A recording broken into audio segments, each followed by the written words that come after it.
All right, it is that time. Sean O'Connell Show every week. We get a chance to catch up with QB1. Dishin with Devon Dampier, Utah starting quarterback, joins us heading into West Virginia, coming off of a Texas Tech loss. Dev, how we feeling? It's time to bounce back. That's all that could be said. We're not happy with our performance. And the only thing we can do is forget about it and respond as a team in the best way possible.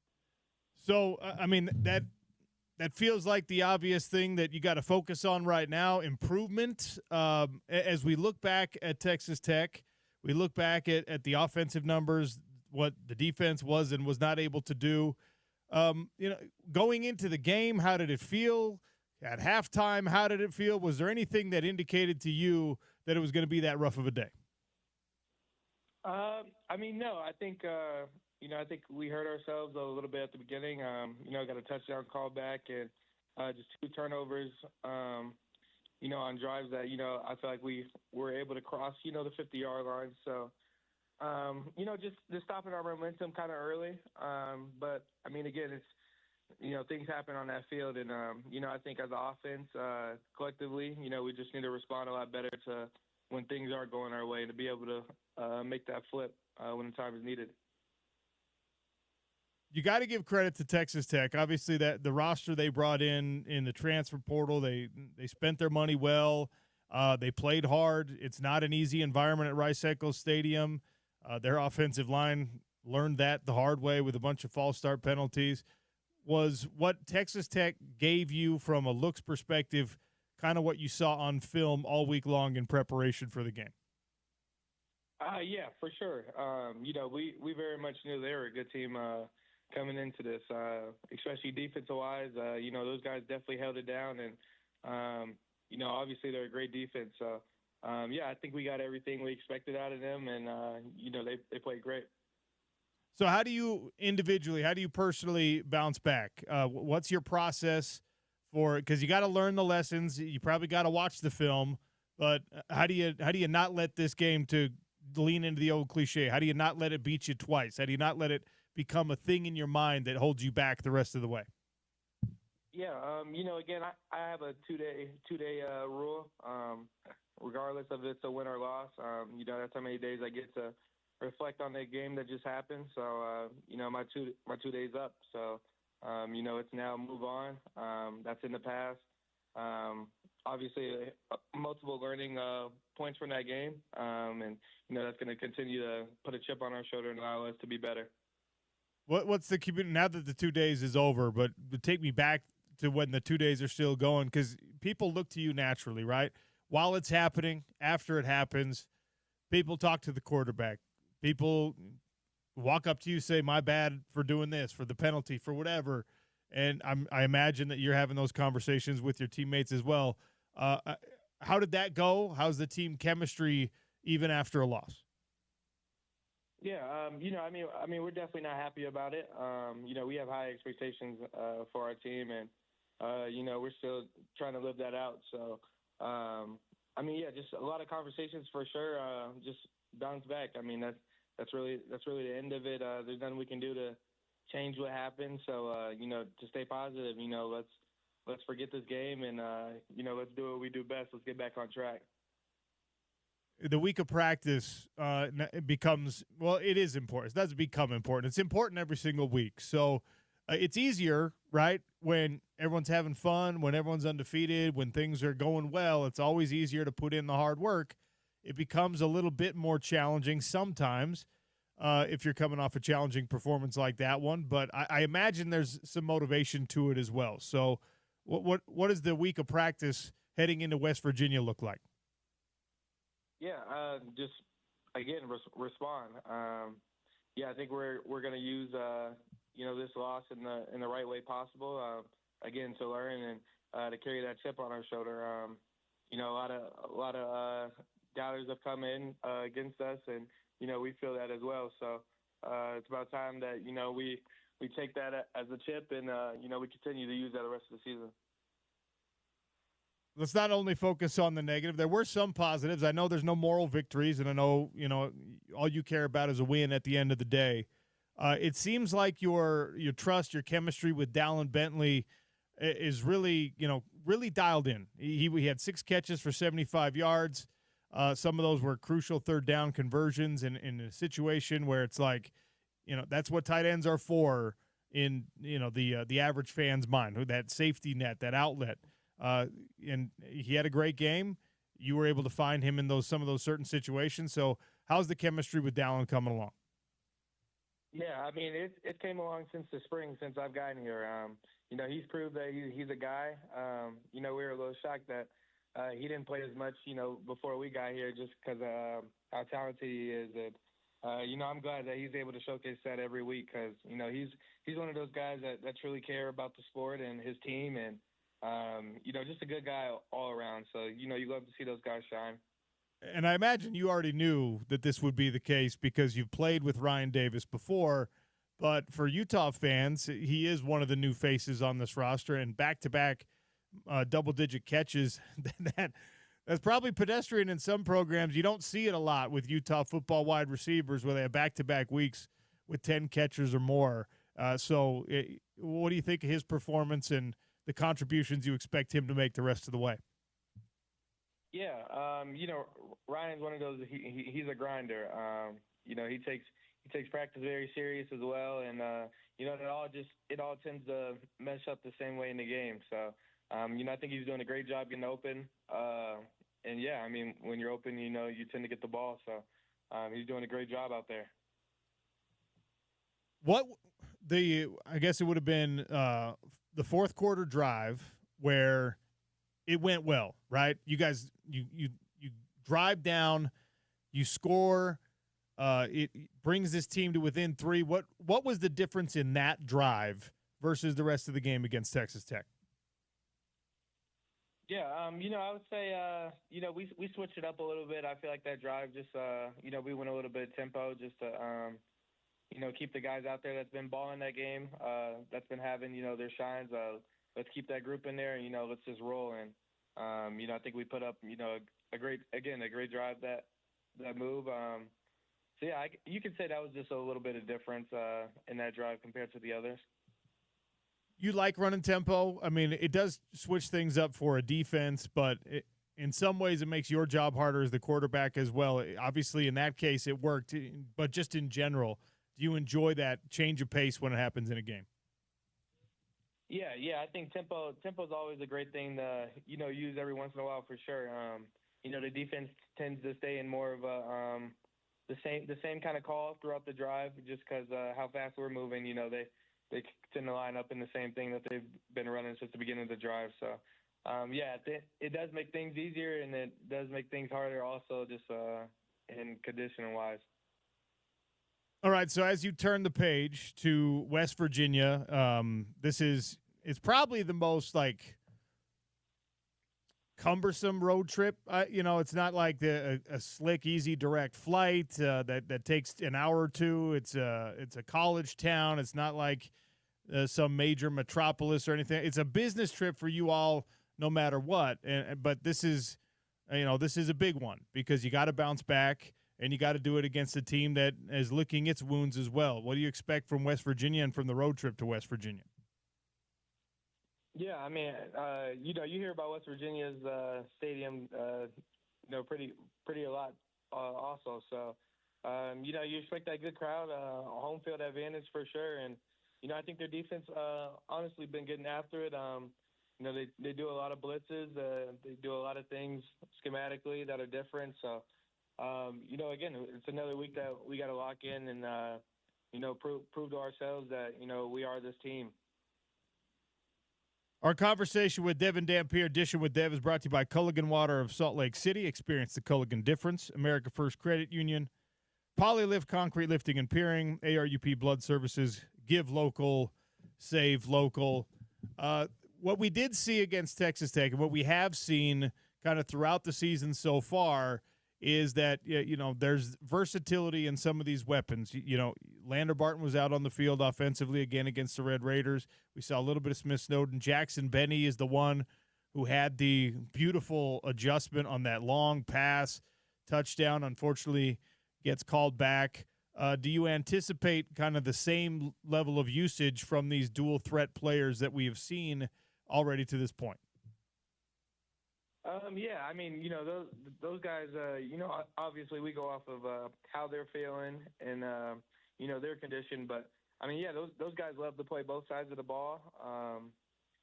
They want to play both sides of the ball, so and we think they're great at it. So, I mean, as much as their bodies can handle, and as much as they want to personally do it, we're going to keep using them in that type of way.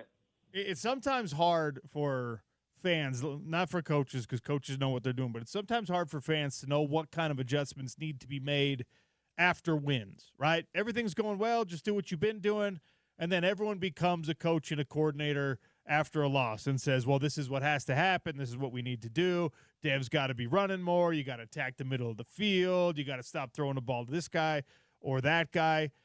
How much do you feel your play needs to adjust? Or because you don't want to be overreactionary after one unfortunate result, right? But what adjustments need to be made with what you're doing, both in the playbook and personally, in order to maximize, your potential in this offense? Yeah. Again, just as a team, just our self mistakes. Rather that's turnovers or penalties. Let's try to keep that down as much as possible because that's just us killing ourselves instead of the defense, allowing them to make a play. Just to second that, just again being more efficient passing the ball. I think I could do a lot better just sitting in the pocket and finding those guys a little bit better. I got full belief in my OC. He knows our team best, so no doubt in what we're doing. Just got to execute it a lot better going forward. Dev, how do you know it? Maybe it's hard to explain to someone who never played the position at a high level, which of course is the case for most of us and pretty much all of our listeners. But how do you know when it's time to stop looking downfield, get out and use your legs? Because that's something you're so good at, versus when it's time to, let me stay here. Maybe I got to slide a little bit. Maybe you got to push, climb in the pocket a little bit. But how do you make that distinction in the moment where it's like, I got to get out, I got to run, I got to move the sticks with my legs, versus let me extend this thing and see if I can buy some more time to make a throw? Yeah, I think it's all about, what you're trying to do that play. Sometimes you go into a play expecting a big shot. You're willing to take a big shot, and, if you don't get it, you're okay. And you also make plays where you try to be efficient and you try to get those yards. So, sometimes, it seems like guys are covered and you still want to make this play great and still get the yards out of it. So, that tends to have, a little bit of it tends to come up when I run the ball in that situation. How's Hunter Andrews doing? He's doing good. He had a little bit of injury come up. Prayers up to him.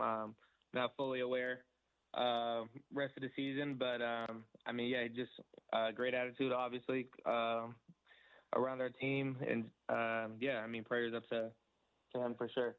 So, I don't want to keep belaboring this point, but it is, it is the story so far of the season. You guys you're 3-1 still. Everything, fans react and overreact, and we in the media, it's kind of our job sometimes to overreact. It makes for more interesting radio, but at the end of the day, nobody believed outside of the building. Maybe some of you did. Nobody believed outside of the building that this team would be able to make it through a Big 12 conference unscathed. I don't think that any team, including Texas Tech, is going to make it through the season undefeated. You never want to say, okay, that's fine. A loss is just a loss, right? You can't have that attitude about it. But also, you can't act like it's the end of the world. As fans, we shouldn't do that. And certainly as players, you can't do that. Every answer you've given me seems to indicate that you've got the right mindset. It's turn the page. It's move on. It's improve. Is that the attitude across the whole team and in the building? Are you having to impart that on other people? Are you having to make sure that that's how everyone feels to get everybody on your level? Or is this something that is happening naturally? Because a lot of guys are disappointed with what happened. And there are probably people who are not as good at insulating themselves from fan reactions and the conversations. And we know how unreasonable those can be. Is the attitude still positive, or are you having to force that? Yeah, no, I think especially just from the beginning, we've had goals to make it to the Big 12 championship, and that's still possible for us. And just to realize that we're in a situation where we can still make that happen. A lot of guys are feeling that we got to move on and let's continue to get better so we can still get to our goals. So I think people are just naturally taking this game in. It sucks, and I'm happy the way we're taking it because it should hurt. We had big goals this season, so the fact that it hurt and we're able to move forward and again the right direction to use this loss as a learning experience and also a chip on our shoulder. I think we're going to be great. What are the conversations like with your offensive line right now? That was not their best day. There were a couple penalties like we've already talked about that were pretty costly. I think that's not the performance that most people foresaw against a really high quality Texas Tech defensive front. And now, against West Virginia, there's an opportunity here for you guys to go out and silence some of the doubters and to put that negativity behind you. But offensive line is going to be massively important for that. What are the conversations been like with those guys? Yeah, it's been good conversations. Keep their confidence high. All five of those guys are studs and ballers. So I always remind them that that they're a great group of guys, football and outside of this. So just continue to keep pushing, and we're going to be okay. I know hindsight's always 20/20, and going into last week, I was asking you kind of how you thought the early kickoff was going to go. Nobody here is pretending that had anything to do with the result. Everyone had to play the same game, same time, etc. But now that you've had that experience, you've had that 10 a.m. kickoff. Obviously, it isn't the result that you wanted, but take me back to pregame and warm-ups and all that stuff. Did it feel the way you thought it would feel? Was there a difference? Were we overblowing that story the whole week? How was it, the early kickoff? Yeah, you definitely wake up a little bit early, but I think we had a good schedule. A lot of players were still able to get their 8-9 hours of sleep in. I think we went out there. Everybody was awake and played football at their best. So I wouldn't say the time was any factor into the win or loss situation. What'd you do with the rest of your day after Texas Tech? Because it's not like you're going out celebrating, but you shouldn't just be moping around either. So what'd you do with the rest of the day? Luckily, I had a lot of family members come out. Those are the people, that's with me, win or loss. So, it's just good to be around people that, genuinely care for you and, love you outside of football. So, it was great just being able to be around them. And, obviously after they leave, the being by yourself, you get to reflect a little bit harder on yourself. I have huge goals for myself as well. So, obviously that loss didn't sit too well with me, but, again, move on and, use that as a chip on my shoulder. You've been through this probably your entire life with every football season you've been in, right? Do you find that your performances after a loss are elevated, are better? Are you a good bounce back player as an individual, you think? When losses happen, I think you get to learn a lot more from those. So, I think my game is going to obviously improve going forward. And I think just the way I'm going to be able to carry myself and bring my teammates along with me, this is our first loss. So to be able to bounce back and bring the guys all together and, let's move forward is the biggest thing going into this week. What's the message for the fans, the 51,000 that were at Rice-Eccles Stadium that felt the disappointment that you guys felt and are hoping for better things the rest of the way? And I'm sure there are a couple of doubters that have crept in, but the vast majority are still believers that this team is capable of doing great things. What's the message to the Utah fan base from the starting quarterback? Yeah, we're always going to bounce back. That's just what we do. That's how we play. And I'm very grateful for our fan base because they definitely showed out for us Saturday. So just know that we're going to bounce back and we're going to come back stronger every single week. So just expect Utah to start winning some games. Well, let's start the win streak again against West Virginia. I always appreciate you taking the time with us. It's been great to watch, the development, and even in a loss, home of the Utes, we're behind you guys, obviously believing that the bounce back is coming. So thanks for your time, Dev. Thanks for being so gracious about, all of the stuff that comes from a fan base, et cetera. And we really appreciate you, man. Yeah, always. I got you. Devon Dampier, our conversation with Dev, Dishin with Dev, is brought to you by Culligan Water, Salt Lake City. Experience the Culligan difference. Polylift Concrete Lifting and Piering, Air UP Blood Services. Give local, save local. And America First Credit Union.